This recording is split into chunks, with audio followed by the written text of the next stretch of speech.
जी हां दोस्तों, देहरादून में एक बड़ी घटना ने उत्तराखंड की राजनीति में बड़ा भूचाल ला दिया। एक ओर सत्ता, दूसरी ओर सिस्टम। आरोप है कि बीजेपी के एक विधायक ने बड़े अधिकारी से मारपीट कर दी। अब शिक्षकों का गुस्सा सड़क पर फूट पड़ा है। क्या यह जनप्रतिनिधि बनाम प्रशासन की टकराहट अब साफ तौर पर देखी जाएगी आने वाले वक्त में? सत्ता के दुरुपयोग का गंभीर मामला है क्या जो आरोप लग रहे हैं? राजधानी से उठी इसी जंग ने पूरे प्रदेश की सियासत को गरमाने का काम कर दिया है। क्या आगामी परीक्षाओं पर असर पड़ेगा इसका? बोर्ड की परीक्षाएं होनी हैं। पूरी खबर आपको बताऊंगा अपने इस रिपोर्ट के जरिए। नमस्कार, पहला मैं पंकज रौतेला, आप देख रहे हैं उत्तराखंड न्यूज। दोस्तों, उत्तराखंड की शिक्षा व्यवस्था पर सवाल तो तमाम हुए, लेकिन उन सब के बीच एक ऐसी घटना, एक ऐसा वक्त जब गंभीर संकट पैदा हो गया राजधानी में शिक्षकों के सामने और शिक्षा निदेशक के सामने।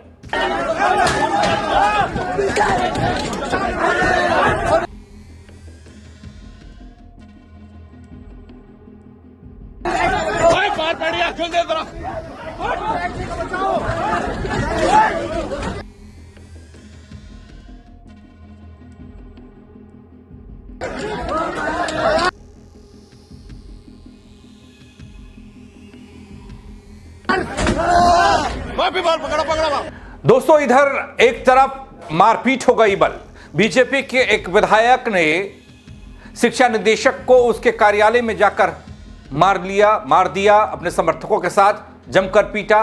विवाद चाहे जो भी हो वो आगे बताऊंगा और उस विधायक के बारे में भी बताऊंगा जिस विधायक पर यह आरोप लग रहे हैं। बीजेपी घिरती दिख रही है। दूसरी तरफ सबसे बड़ा संकट तो बोर्ड परीक्षाओं पर आता दिख रहा है, क्योंकि शिक्षकों की नाराजगी कहीं तूल न पकड़ जाए।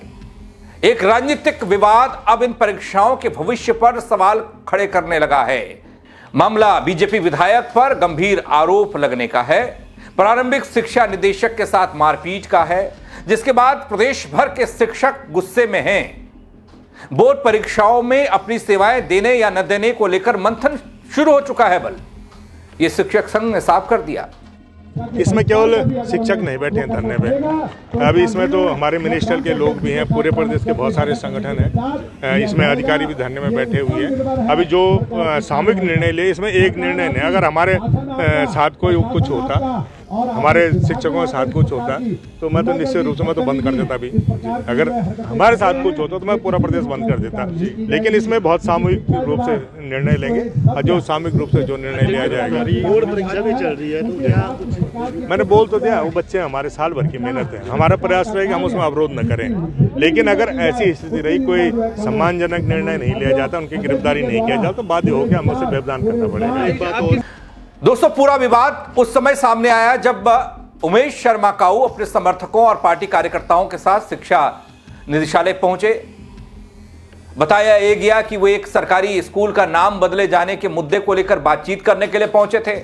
शुरुआत में माहौल पूरी तरह शांतिपूर्ण था। विधायक ने प्रशासन के सामने अपनी बात रखी। बातचीत के दौरान किसी बात पर थोड़ी कहासुनी बढ़ी और धीरे धीरे माहौल गर्माता गया, तनावपूर्ण होता गया। और फिर उसके बाद जो तस्वीर निकल कर आई वो तस्वीर चौंकाने वाली थी।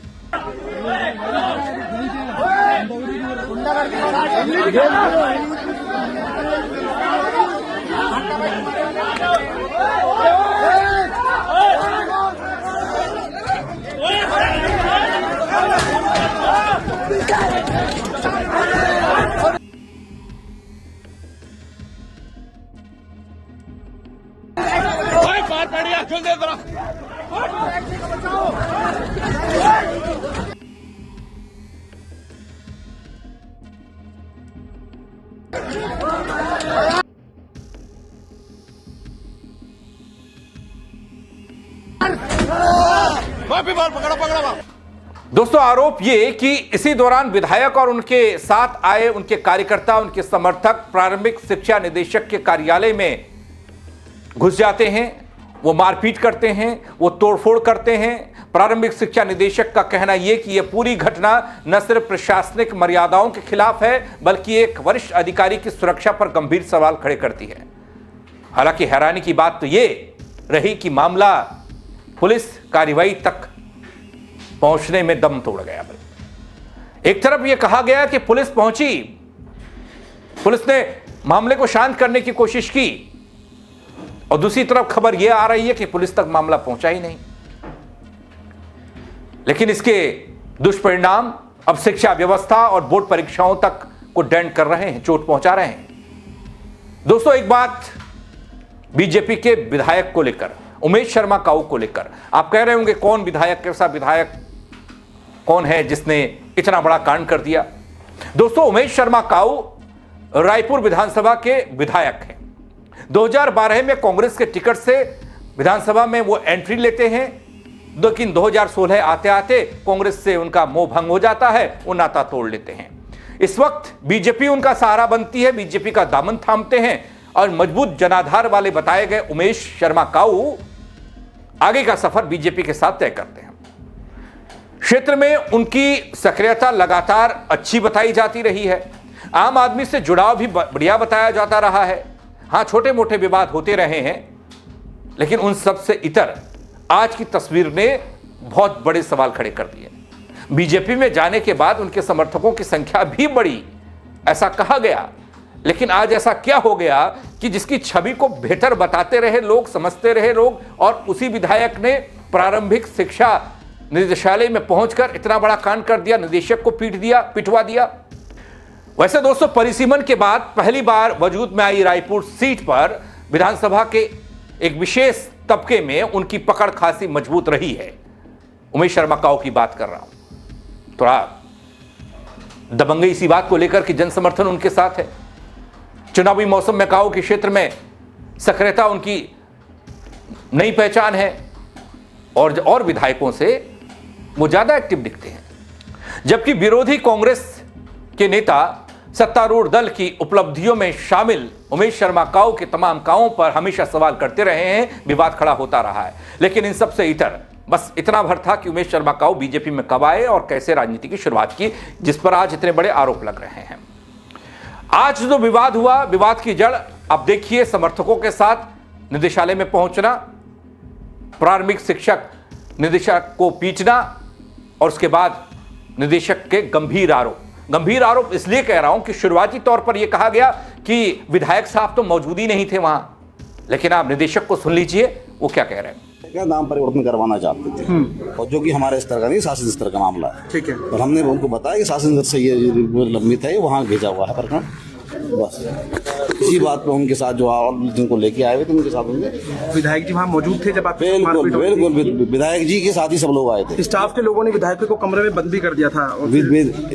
स्टाफ के लोगों ने बंद नहीं किया, विधायक के लोगों ने कमरा बंद किया। विधायक ने कमरा बंद करवाया, विधायक लोग, स्टाफ ने बंद नहीं किया, स्टाफ ने खुलवाया। इस तरह की कोई धमकी वगैरह आपको? नहीं, कोई बात नहीं। आज ही पहली बार विधायक जी में ऑफिस में आए। ये भी बताया जा रहा है कि वहाँ विधायक को जो है उस वक्त मौके पर कमरे में बंद कर दिया था, लेकिन विधायक को बंद नहीं किया गया, विधायक ने कमरा बंद किया अंदर। वारदात के बाद विधायक को बंद उसके बाद की तो मैं तो चोट लग गई मुझे, तो लेके यहाँ आ गए। तो क्या कहना चाहेंगे जिस तरह से? कुछ नहीं कहना चाहेंगे हम, क्या हुआ क्या नहीं, उसकी बात की बात है। कुछ कार्रवाई करवाएंगे कोई थाने वाने में आपको? वो जो घटना तो घटी है, तो उसकी कार्रवाई तो होगी। करवाएंगे आप? ये कोई प्रश्न का है भाई? घटना घटी है, अब आप देखें, पुलिस देखें क्या है क्या नहीं है। क्या पहले भी कभी विधायक से आपको धमकी मिल रही थी? कभी नहीं मिली इसकी। दोस्तों, प्रारंभिक शिक्षा निदेशक ने इस बात की पुष्टि कर दी, आपने सुना होगा। जब उनके साथ मारपीट हो रही थी तब बीजेपी के विधायक उमेश शर्मा काऊ वहां मौजूद थे। इधर इस घटना पर प्रदेश के शिक्षक संगठनों में काफी गुस्सा है। शिक्षकों का कहना यह कि यदि एक वरिष्ठ शिक्षा अधिकारी अपने ही कार्यालय में, ऑफिस में सुरक्षित नहीं है, तो आम शिक्षक और कर्मचारी किस भरोसे पर काम करेंगे। इस आक्रोश के चलते दोस्तों, शिक्षकों ने शिक्षा निदेशालय के बाहर धरना प्रदर्शन किया, रोड जाम करने की कोशिश की। प्रदर्शनकारी शिक्षकों ने निदेशालय के सामने मौजूद सड़क को जाम कर अपनी आवाज को बुलंद किया और साफ तौर पर कह दिया कि यह छोटी घटना नहीं है, यह घटना परीक्षाओं तक को प्रभावित कर सकती है। दोस्तों, शिक्षकों का आंदोलन अब निर्णायक मोड़ पर पहुंचता दिख रहा है। वो इसलिए कह रहा हूं क्योंकि शिक्षक संगठनों के बीच इस बात को लेकर गंभीर चर्चा चल पड़ी है, क्या वो आगामी बोर्ड परीक्षाओं में अपनी सेवाएं देंगे? अगर नहीं देंगे तो फिर क्या होगा? यह फैसला बेहद अहम होने वाला है, क्योंकि बोर्ड परीक्षाओं के संचालन में शिक्षकों की भूमिका अनिवार्य है। चाहे वह परीक्षा केंद्रों की व्यवस्था हो या उत्तर पुस्तिकाओं का मूल्यांकन हो, उनकी निगरानी हो, सब में शिक्षक इन्वॉल्व हैं। दोस्तों, राजकीय शिक्षक संघ के अध्यक्ष हैं राम सिंह चौहान। वो साफ शब्दों में कह रहे हैं फिलहाल सरकार और प्रशासन से बातचीत चल रही है, चेतावनी भी दे रहे हैं। यदि इस मामले में आरोपी विधायक की गिरफ्तारी नहीं होती और शिक्षकों की सुरक्षा को लेकर कोई ठोस कदम नहीं उठाए जाते तो संगठन बोर्ड परीक्षाओं के बहिष्कार का फैसला ले सकता है। उनके मुताबिक ये फैसला किसी राजनीतिक दबाव में नहीं बल्कि शिक्षकों के सम्मान और सुरक्षा को ध्यान में रखकर लिया जाएगा।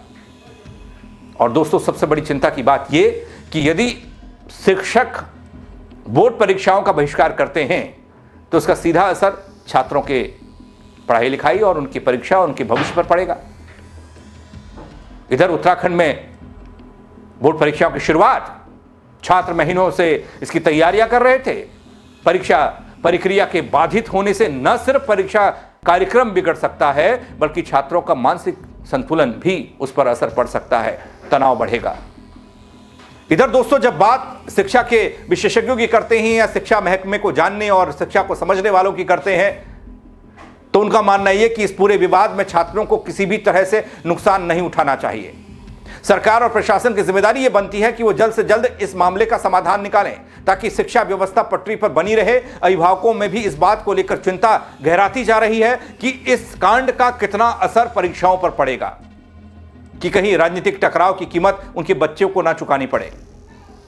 हालांकि अभी मंथन ही हो रहा है, जैसा कोई नया अपडेट इस पर आएगा वो भी आप तक पहुंचाऊंगा कि शिक्षक संघ का अगला कदम क्या होता है, इस पर कार्रवाई कैसे होती है। हाँ, शुरुआती तौर पर यह कहा जा रहा है दोस्तों कि अभी तक पुलिस तक ये मामला उस तौर से नहीं पहुंचा जिस तरीके से पहुंचना चाहिए, यानी लिखित में कोई शिकायत हुई तब कार्रवाई हो कैसे। क्या बीजेपी के विधायक की वजह से यह मामला अब तक उस तरीके से पुलिस के दर पर नहीं पहुंचा या फिर कुछ और माजरा है? जैसे ही कोई नया अपडेट आएगा वो भी आप तक पहुंचाऊंगा। फिलहाल आप इस खबर को लेकर क्या कहेंगे, कमेंट के जरिए अपनी राय दीजिएगा, खबर को शेयर कीजिएगा। मेरे साथ जुड़ने के लिए आप सबका बहुत शुक्रिया। जय उत्तराखंड दगड़ी।